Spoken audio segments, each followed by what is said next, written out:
Hello and welcome again to the final episode on nutrition and lifestyle changes.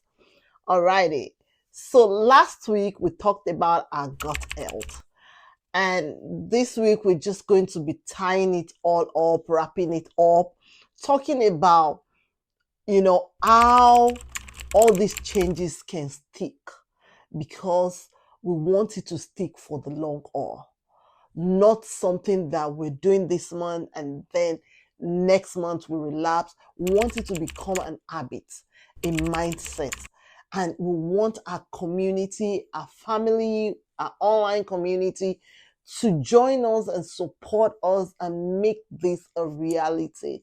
Because guess what?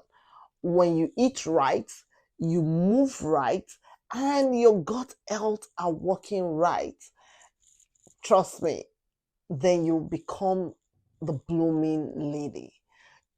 Everything in your health system are working right and functioning right. You will also enjoy your body. So how do we make this sticks and it becomes an habit?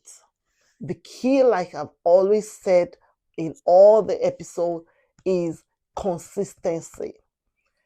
Now, this is how we're going to do it. I'm sure that you have watched all the episodes from one at the beginning of the month up until this very one. We're not saying go into your kitchen, your refrigerator, your store, your pantries and everything and just wipe out everything. That's not what we're saying. Because if you do that, that's the wrong way of making a lifestyle change. The best way and the most efficient way is to do it one step at a time. And what does that look like?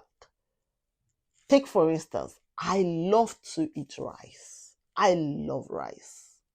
I honestly can eat rice 7 days a week all around the year. I can eat rice in the morning, I can eat in the afternoon, I can eat for dinner, and I can eat it all year round. I love rice. It doesn't matter if it's jollof rice, fried rice, white rice, whatever rice it is. As long as it is rice, I love rice. Now, let me use myself as an example. Because I love rice, but it's not healthy for me to be eating rice all the time. That's too much carbs. So what do? What I did was to cut down the rice. I'm still going to eat rice, but I'm going to cut down the number of time I eat rice in a week. And I've actually cut it down. By the time you're watching this video, I'm actually cutting it down to no more than 2 or 3 times a week. And not only cutting down the time, I can eat rice alone by itself. Just give me rice and nice stew and some protein, I'm good to go.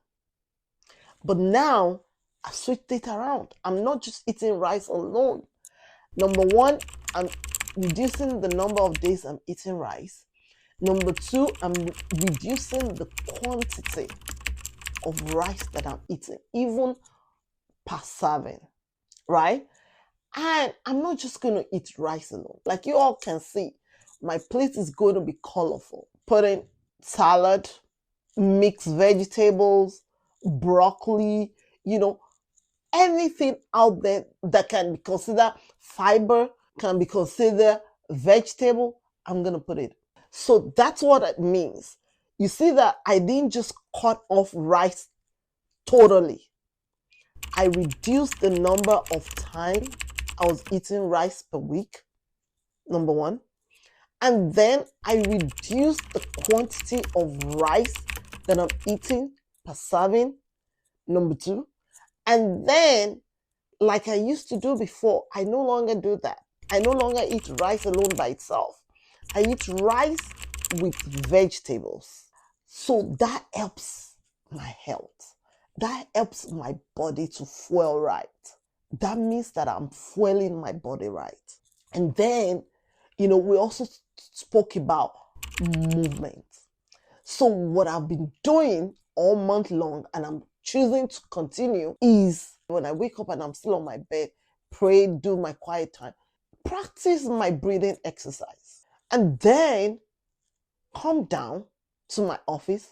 I have my treadmill. I get on the treadmill. I have my yoga mat. I do my stretches. I have my resistance bands. I do my stretches. I either do my yoga in the morning or in the evening. Same thing with my treadmill. I either do it in the morning or I do it in the evening. And then the weather is better now. The weather is good now. We have warm weather. You know, the sun is out there. I take a walk. I either take a walk in my neighborhood for like 10 to 15 minutes or sometimes 20 minutes. And sometimes when I have the time on the weekend, I take a walk, a longer one, maybe like 30, 40 minutes, because I'm not just doing it for the grams. I'm doing it for my body to feel better. And that's what we're talking about here. That's what we want to see in our community. And everything that I'm doing, whether eating right, moving right, is all helping my gut system.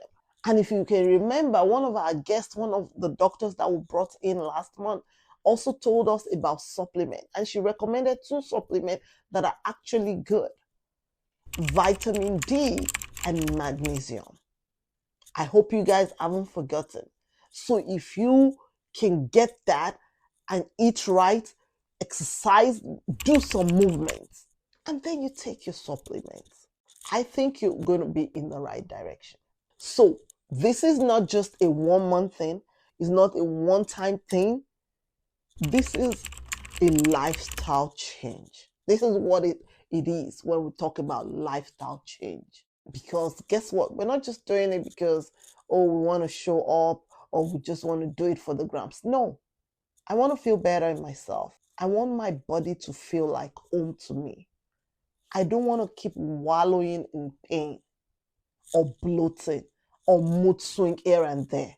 No, I want to have a good day. I want to enjoy my body and I want to eat right. To do that, I have to feed myself, my mindset. It will surprise you that sometimes what we eat affects our mind, affects our thought patterns. So if what we eat, what we feed on, can actually affect more than 80, 85, 90% of our body, why are we not eating right? Why are we not having the good lifestyle that we deserve, that our body deserves? Let me tell you something. I'd rather spend money on good food, plant-based, organic, whatever I can afford, than spend money on wig, than spend money on makeup. No, because guess what? Without this body, there will be no use for the wig. Without this body, there will be no use for the makeup. So I'm also encouraging us, let's make our priorities right. Health is wealth. Our health comes first than any other thing.